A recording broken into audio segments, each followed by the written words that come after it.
I want to apologize if I sound groggy. I've been up all night grinding, crunching numbers, election. Precinct after precinct. We're your election headquarters. That's what we do. We cover, we report what's going on in the news as the Senate hangs in the balance and the House of Representatives in this incredibly important election. We'll get to that coverage, of course, when Dave gets here. He's our real insider on this. He's the guy. He's the guy. I know you like to set up Dave, and the show would not be the same without Dave. But every time you build him up, and I think Biggie was probably back. Every time, Kelly, you build Dave up and say, "Wait till Dave gets here." Got to stop doing that. More and more these days, he'll just go, I don't know. Exactly.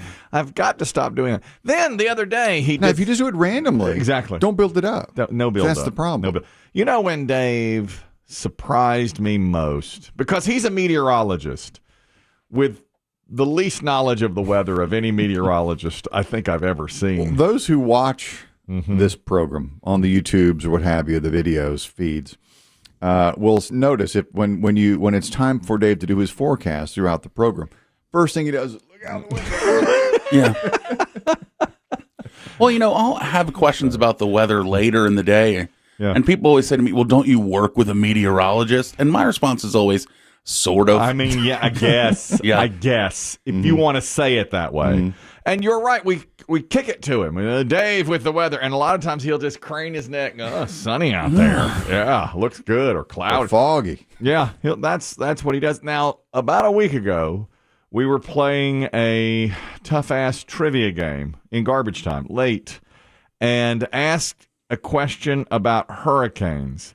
And Dave got 2 hurricane-related questions right on the money that I would say more than half of meteorologists would miss. And it was like, holy cow, you got that. And when we lauded him with praise, he's like, no, blind luck. No. Don't. Take the credit. It was really well done. The question was about hurricane names. They used to all be named for women. And the theory was they were like women. Loud and unpredictable. And somebody's going to lose a house. Remember, this is a long time ago. Yeah, when you could say those things. Different times. That's right.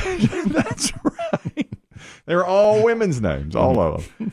And then it wasn't all that long ago. I guess, early 80s, they started putting men's names in there. I don't even remember that year when that happened. Was it 81? Is that what he said? I remember, whatever year it was. Yeah, because Dave was saying he remembered where he was. And we asked him, 79, 81, what was the first male name for a hurricane? And Dave, we just basically gave him the year, I think it was 79 or 81. And he did the math. And he's like, well, that year, David was the D name. So it had to be a B because it goes back and forth. Woman, man, woman, man.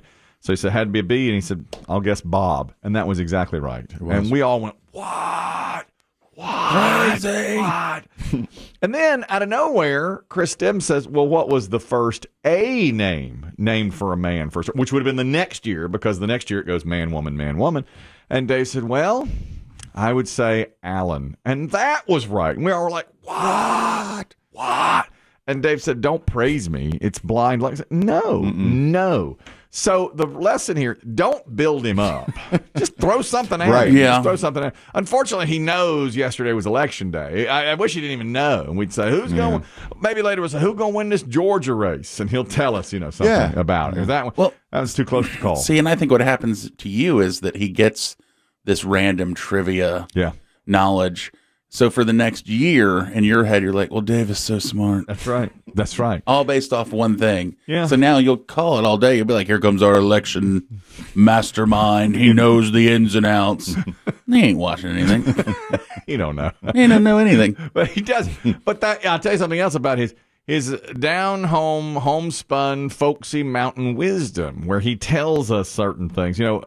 That paper towel in the salad, that still got me going. See, that's the one thing he gave you like 3 years ago. 3 years ago, I was having problems. We were buying bagged salad, and after a little bit of use, it would become slimy, and we'd toss it out. And Dave said, Food waste, the worst. Total, huge waste of food. And Dave said, yeah, put a paper towel in with your salad. It will soak up the moisture in the salad. The paper towel will be wet, the salad will be great. And It was like a miracle. What? What? My eyes were completely open. Sorcery. I don't know how he did. I don't know how he knows this stuff.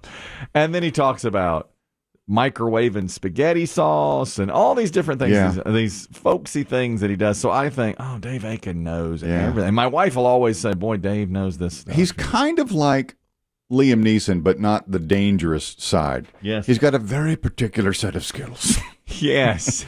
But it's an unusual set. I've got an unusual set of skills. And no one really needs them. But he can make the best guac in town. Yeah. The best guac you've ever had. Tremendous. It's unbelievable. Great guacamole. And he knows how to tell if an avocado is just right. Yeah. I mean, his skills are unusual.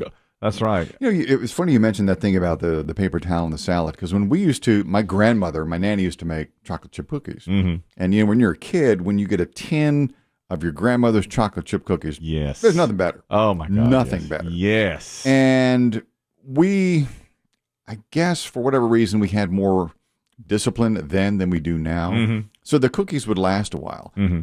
And my Nana would put a slice of white bread in amongst the cookies. And that would draw all the moisture from the cookies. Wow. Really? Or it moistened the cookies, so they didn't dry out. Smart. It was the reverse of the salad paper towel trick. Oh, very, very smart. Oh, I like that. Because occasionally the cookie, if you didn't put the bread in there, the cookies would get all dry and crumbly. That's right. And then they'd be more moist. Yeah. That's it. That's it. It's right fascinating. there. She's from the hills of West Virginia. That's homespun. I mean, a lot of that stuff is really good. That's exactly right. And it's funny, whereas Dave is always doing those little things for me. Biggie, 10 seconds before this program started, turned to me and said, "Oh, I'll tell you about it later, but I made you sound really dumb last night." To me, he said that to me. That's my bad. Well, he said, it's on me. And I don't know anything about it. And it's like, what? Biggie said, "I made you sound really, really stupid." I had to make a choice. Yeah. And I had to make you sound dumb. Now, yes, it won't affect you for a little while. Okay. One of the things I do here each day is, I know it's shocking, I put together something called a best of. That's right. That's right. So when we're on vacation, and listen, full disclosure, I will not be here Monday. My wife's milestone birthday.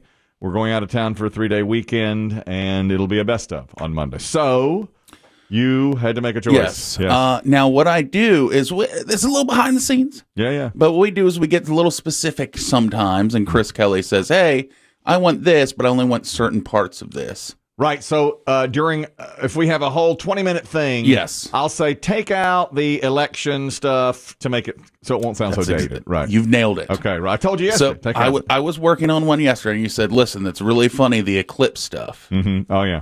But get out anything election related if you can. Mm-hmm. Now, you gave a factoid yesterday that involved the eclipse and the election. Oh, yeah. There's on election day, it'll be 300 and some years. Yeah. So I had to make a choice.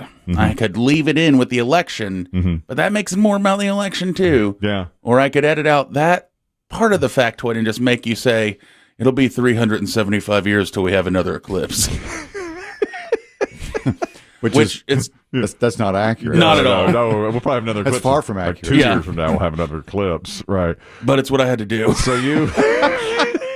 Wait a minute. So anytime that plays, you're going to get bukus of emails. You idiot.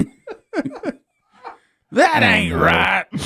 But wait a minute. Biggie had to do it. So now, not only do I make myself sound dumb on my own enough, now you're actually editing me to sound dumber than I actually am. But it flows so much better.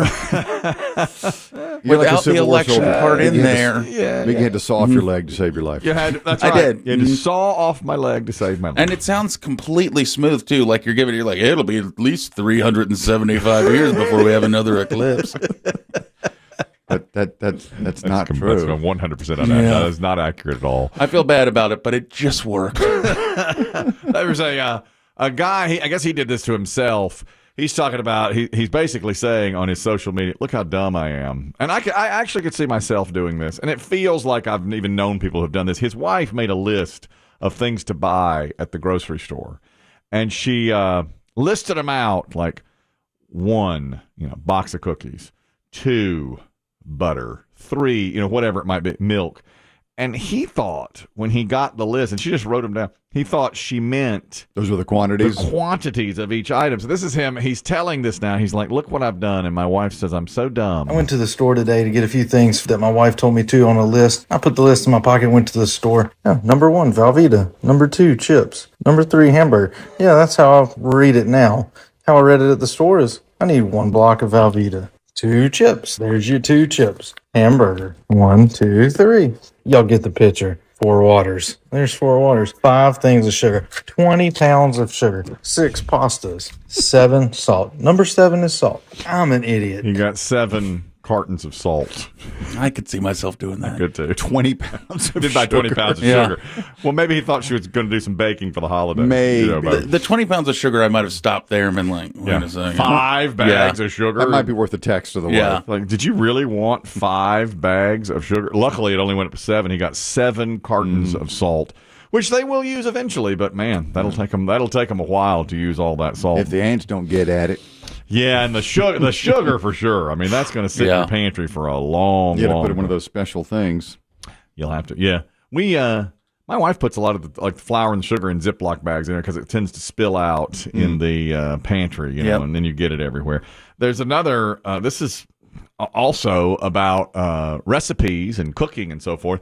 Recently we heard about a woman who died. I think she was in Texas, and she had a very, very secret, a delicious fudge recipe, but she would never give the recipe to anybody. So she would always make fudge for anybody, you know, for any occasion. Everybody's like, "Oh my God, I love this! You know, love the fudge. What's the recipe?" And she never gave it out. They printed it on her headstone, and she gave permission to that. And she died at like age 90, and they printed it on her headstone. This was fairly recent. Now there is a woman who heard about that story. Her name is Rosie Grant, and she is literally going around the country. Apparently, there are many headstones with recipes on there, and she's making all the recipes that are on the headstones. That's her thing. I kind of like it. She wants to do that. Yeah, here she is. As far as quests go, there are worse ones. Yeah, so she, I guess, has the time, and she said, I'm committed to this. And she just says she thinks it's great to do it, and she's listed a few of them here that she's doing to make these recipes around the country. This is the grave of Kate Andrews. She has a famous fudge recipe. There's an ice cream recipe in Maine and snickerdoodles in California. People are being remembered the way they want to, and it just so happens that people have a special recipe. Now, there's a guy here who is the son of a woman who printed her special cookie recipe on her headstone, and he says she would never, ever give it out while she was alive. This recipe was a closely guarded secret with my mother. She did not give it out. People would ask for the recipe, and she would say no. She would be happy to know that she's remembered because of her baking. It's kind of like they live on, you know? Yeah. And now this woman's doing all the cooking. All the cooking of all these recipes. I bet it's good, too. I bet that when that fudge came out, this is 2 or 3 months ago, the woman died, and they printed her fudge recipe. I said, "Oh yeah, I want some of that." I think it's kind of a neat little way to remember your family, and for this woman to do a tribute to the people who've passed on. But as someone who's recently gone through the process of purchasing headstones, oh yeah. Yeah. A, they're not cheap, and B, they charge you per line. Per line. Yeah, that's true. And it's a lot of like, I mean, recipes are long. detailed. They're long. That's a great point, I think. That is a really good point. And they do charge you per line. I mean, yeah, it's I mean, every little engraving in the stone. Yeah, of course. There's a charge because someone has to. I mean, if there's a mistake, you're gonna throw it out. Maybe just put it in there. Well, the obituary charges per line too. You know, that's why newspaper obituaries are so small, and now funeral web pages are longer, are the more detailed. You can there's unlimited space. A freebie there. Didn't they say? What if they just put a QR code? That's what I just didn't they say at one point they were going to do on that? A cemetery. I used to hear, you know, when QR codes became a thing, they said they'd put them on headstones. You could see the person or pictures, videos, and pictures, and maybe the recipe could be there. I heard that exact same thing. By the way, we mentioned a moment ago that we're going to have full-on election coverage. That's why I sound tired. I was up all night long, you know, in the battleground states. But the payoff's going to be worth it. When Dave gets here. When Dave gets here, man, we're going to get into that election coverage. Got an interesting email about the election yesterday that we'll have in just a moment. T-Bone is talking about recipes on headstones. T-Bone, always good to hear from you. What do you have about these headstones with recipes? Good morning. Good morning. We got a good friend down in the Tabernacle area in Randolph County down there. We're going to put his meth recipe on his headstone. Oh, no. Well, I think he'd want it that way. Okay, T-Bone. I mean, to each his own. What are we using as a starter for meth these days? Remember, it used to be what? Bottle of soda, right? Didn't it used to be? Didn't it? What? But you could make it in that, but you had to have that cough syrup, right? Is that right, T-Bone? Do you need a cough syrup? Is that what you start with? Sudafed. I don't know. There's some lye in there, some Sudafed, some iodine, all kind of good, some muriatic acid, all kinds of healthy stuff. It's a family recipe. Thank you, T-Bone. I wonder if this lady will see that and go, oh, yeah. Thank you, T-Bone.